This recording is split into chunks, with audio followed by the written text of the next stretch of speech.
Discussion keeps the world turning. This is Round Table.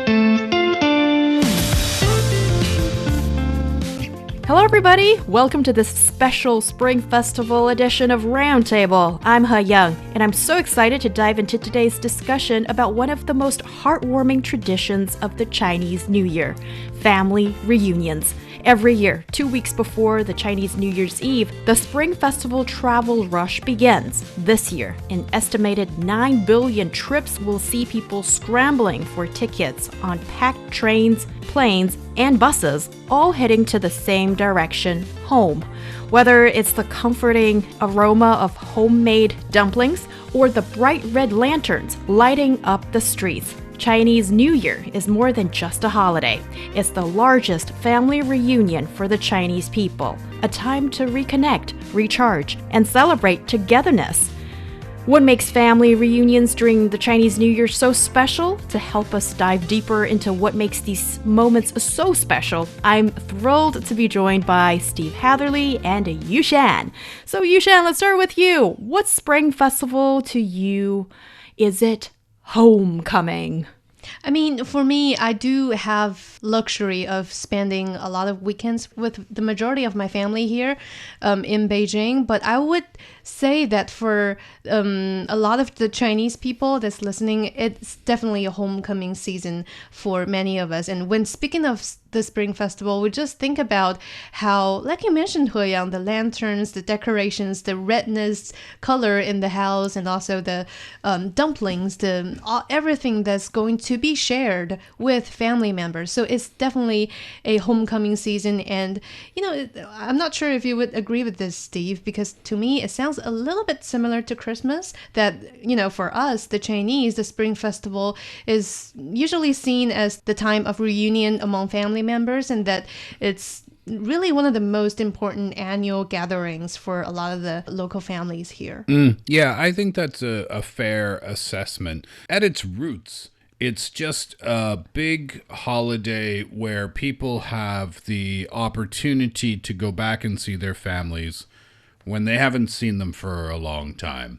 So if we just look at it like that, then it's similar to a lot of countries around the world with a lot of different types of holidays, right? And you're right, in Canada, it's the same thing. We don't have a spring festival in Canada. We don't have anything like that. Our New Year is celebrated at the end of December and the beginning of January. But even the New Year at that time is not really celebrated with the same, what's the word I'm looking for? With the same kind of themes in mind. The New Year is just the New Year. People go out and party, and then it's January 1st, and then back to normal. This is a different kind of celebration. So yes, I do agree with you in the sense that it's similar to Christmas in family get-togethers, but there's still a whole lot more going on here in China with the Spring Festival holiday. Yeah. You said it's one of the most important. I think it's the most important holiday for Number the one. Chinese people. Yeah, and I wonder if this is something special to our culture, if it's being shared across the board in other cultures. That is the most important holiday for these people is surrounding the concept of family. What do you think? In terms of the specific holidays, maybe not. It's hard to say. I think that goes family to family, on a family to family basis, because Thanksgiving in Canada and in America is very much family oriented. Christmas is very much family oriented. People travel, just like during this holiday here in China, people are traveling all over the country. What was the number you mentioned, by the way? 9 billion? Yes. Goodness gracious. Well, that definitely doesn't happen in Canada. But yeah, getting together with your family members is a really important thing. Thanksgiving in America, it's famous every year in terms of trying to get flights to get back home. So that hustle and bustle to finally get home to see your family, I do think that's shared in other cultures. Mm-hmm. It's just not for the new year. Yeah, exactly. Yeah. And also you mentioned the 9 billion trips. That's including going home and coming back. Still. Yeah, still for 40 days. And there's definitely that really busy transportation happening Sure. in China. And also, I think even for the Chinese people, there are priorities in family reunions. The reason why I mentioned it's one of the most important annual gatherings for families is because we also have the 中秋节, like the Mid-Autumn Festival, where family also gets together. But for the Spring Festival, it's more like it's not just your family, but extended family members as well. There's this, I'm working here, but I need to go back to my hometown and gather with everybody else in my family and meet them and be visited, and with gift exchanges and life experience exchanges in the past year and all that. So we're talking first cousins, second cousins, all the aunts, all the uncles. Oh, yeah. Oh, just everybody. Literally everybody. Now, I think I can say it might be a little bit different, because now it's starting to sound like Spring Festival is almost like a true family reunion. Whereas in Canada and other Western countries, Christmas and other holidays, not that sense. We actually separate our family reunions into their own kind of thing that could happen at any time of the year. And that might happen, I don't know, once every 10 years or more, where all the family members will get together. But here, based on your description, that sounds like Spring Festival to me. Right. Yeah. Things are changing in China as well. What Yushan you just portrayed, I think that's quite the classic and typical image that people have in their minds when we speak of Spring Festival. But in recent years, as we see, maybe there's the growing number of nuclear families, for example, and also when, let's say your family patriarch or matriarch has passed away, when, let's say, grandma's no longer with us, and then my family stopped going back to the family ancestral town, and now it's just the three of us, mom and dad and myself, and we celebrate as a nuclear family. And therefore, I think some of the events or activities you do kind of changes. And every year, right before the Spring Festival period, or even till this time, you'll see all these social media posts with people venting about their anxiety of going back to their family ancestral town and meeting up with first cousins or extended family or whatever. And if you live in a big city, especially if for today's young people, a lot of them have migrated to a different city to live and work, and you kind of just mind your own business. And then Spring Festival kind of reminds you of your life before that. Yeah. And it's really an interesting mindset for people. I mentioned that to bring up the next question. That is, do you think the way we deal with the Spring Festival family reunions has changed at all for different generations? I mean, on a personal level, I would kind of disagree with the changing part, because I was brought up in a rather traditional way. So I tend to still believe in the fact that this is something almost ritual-like kind of a celebration that we need to go through as a family. It's even like for extended families that I haven't been seeing for years, this is the time to get a good excuse to visit each other, or at least send a message of sort. And apparently I am agreed by a lot of young people out there as well, because I discovered that in February 2024, so around this time last year, China Youth Daily actually conducted a survey on 1,333 Chinese youth that's born between 1980 to post-2000, to discover if they still believe in the celebration of Spring Festival, what it means to them. So according to that survey, the majority of the young people nowadays, they still remain traditional. And just like me, 94% of the youth still follow the traditional customs of going back home and celebrating the Spring Festival in a good old ways, as how they did it in the maybe in their childhood time.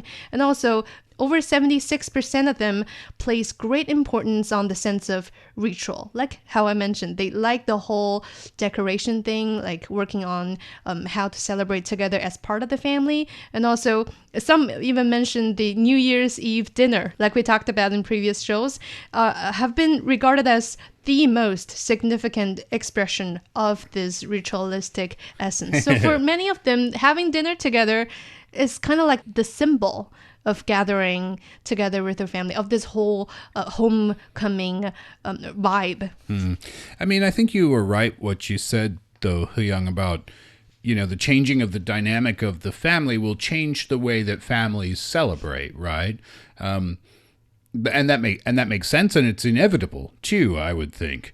It's nice to hear that 94% of young people they adhere to the traditional customs, and 77% of them think it's still important.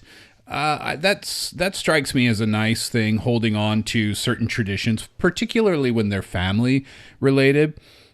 This is a survey, right? Mm-hmm. So clicking or checking a box on a piece of paper or on your smartphone to answer a survey question isn't necessarily a reflection of how, people honestly feel about things. And this is where I think, these types of celebrations almost transcend culture in a sense where, I'm not talking about the specific culture of Spring Festival, but just the human aspect of it, where family members who haven't seen each other get together. Let me ask you this question. Are there certain inappropriate questions from maybe your uncle that you haven't seen in a year? If the answer is yes, sounds familiar. Do people nag you about when you're going to have a kid, or when you're going to get married, or what happened with your past breakup? Sounds familiar. So that's what I mean by transcending culture. This is just humans being humans, and as annoying as it might be at times for some people, I still think that there's something poetically romantic about it. Do you know what I mean? Yeah, and also that's a little unexpected. In China, somehow we've been told that in Western cultures, people don't ask about each other's salary, how much you make, or relationship status, or sexual orientation, or a lot of that stuff is deemed too private. But with family, there are no boundaries. Are you saying that is true? It depends on who you're speaking with and which family member. And I went to a family reunion. There are people in my family that I didn't even know were in my family before. Oh, wow. Yeah, during our family reunion, I asked, like, who are you? I'm this person's son or that person's daughter. And it's just, Western families can exist like that because your third cousin is probably not, maybe that's not fair to say, maybe not a part of your life at all. You never contact, you never see each other. So for those people, they're maybe unlikely to ask those types of questions because you're probably just getting to know each other anyway. But of course, you can't control after a couple of glasses of wine, maybe, auntie whoever is going to say something inappropriate and this might lead to an argument. I mean, this is represented in Hollywood films too, where going home for the holidays can be a stressful time. Well, that's good to know that, this kind of inappropriate question asking can occur in these Western families as well. But you mentioned third cousin. For a lot of Chinese people, especially if you live maybe in the northern part of the country where families, in my personal observation, is not so closely connected, I don't even know who my third cousin is. That's what I mean, yeah. I don't even know who my second cousin is. Oh, really? I don't know. Who are these people? I mean, write in to Roundtable. If you're listening and related to Heyang, please.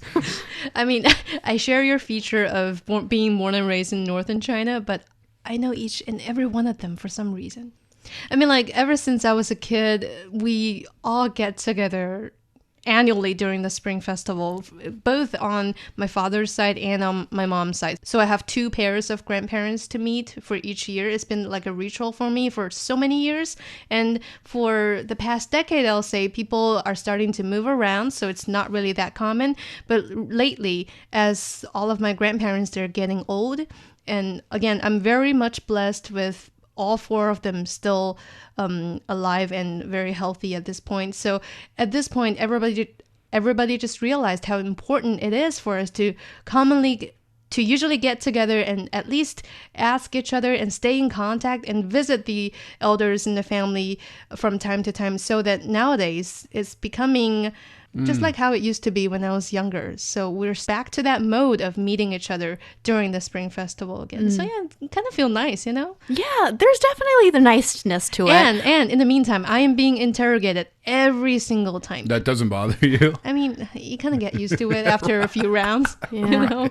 A few rounds, yeah. Because when one family member leaves, the other one approaches you and asks exactly the same questions, Right. sure. And that's the time to bring up, so what's your level of your blood pressure? Yeah, right. And isn't it a little bit high? Oh, let's get you to some proper treatment or whatever it is that can divert their attention. There's also something else that you said kind of bring up memories. When I was a kid, when I was younger, I suppose, whenever the cousins meet up, and nobody, I think, intentionally engage in this competition, but it kind of just suddenly turns into one. Like, Here's what I'm doing. What are you doing? Yeah, like when you were kids, it was like who got the highest grade in school. And then when you got older, it was like, oh, so who's got the best job and who's got this and that or have moved on with life.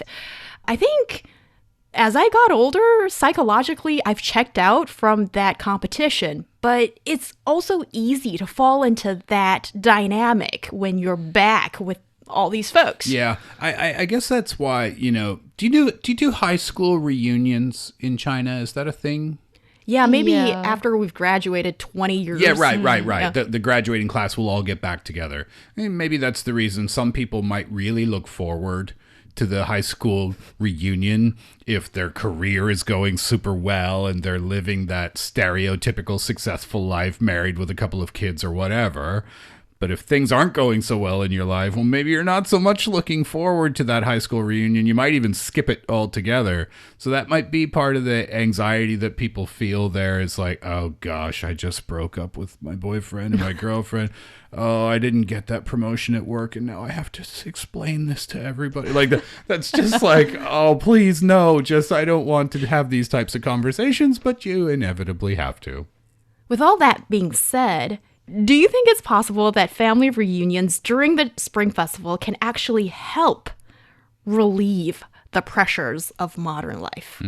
I do believe yes. Nowadays, a lot of young people, especially for those who is working in a different region or city that's away from their family that they're returning to during the Spring Festival season, they are living in a mindset that I'm fighting this year, that I'm working hard this year, that I want to achieve something this year. So this whole year that's been going through under certain pressures or under certain mindset that I'm probably not backed by my family, that I don't really see all the time. But here during the Spring Festival season, and I believe many of you are listening to this at home, surrounded by your very family, this is a time of just exchanging love and support. And the very fact that you're surrounded by your family, by your mom and dad, even better, that's, for me at least, that's very encouraging. You know, so on a spiritual side, you do feel supported,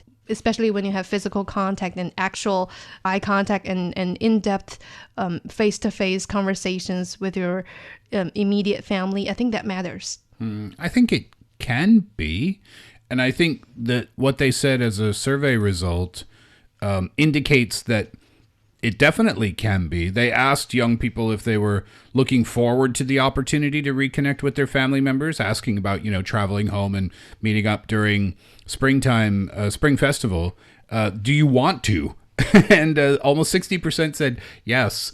So what I mean is, if you have that mindset of, oh, I'm really looking forward to this, then I think the opportunity to really enjoy it and relieve your stress from your daily work or study life, I think that opportunity is there. Conversely, if you're in the minority, in the 40% who are not so much looking forward to it, then if you go into that thinking that, then it might not relieve your stress. It might actually add to your stress.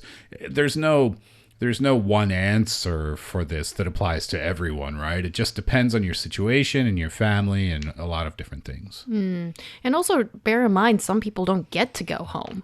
You know, maybe you're working, or maybe you're currently living, working, or studying in a different country, and you don't get to go back to home sweet home where mom and dad are. Or maybe some people, for various reasons, don't decide to go down this path. Yeah, I mean, the last time that I had an opportunity to be with my two sisters and my mom and dad at the same time was, a good few years ago now. And it was awesome because, we don't get to do it that often. If I lived in Nova Scotia or if I lived in Montreal, then I'd probably see my family all the time and it might not be that big a deal. But, I went to New York, for example, one time, and my sisters flew to New York from Canada, and my parents were in Florida, and they flew to New York, and we all had this fun little, New York 3-4 day family get-together. Would I want to do that every weekend? No. But every, few years for everyone to gather back together is fun. It's fun.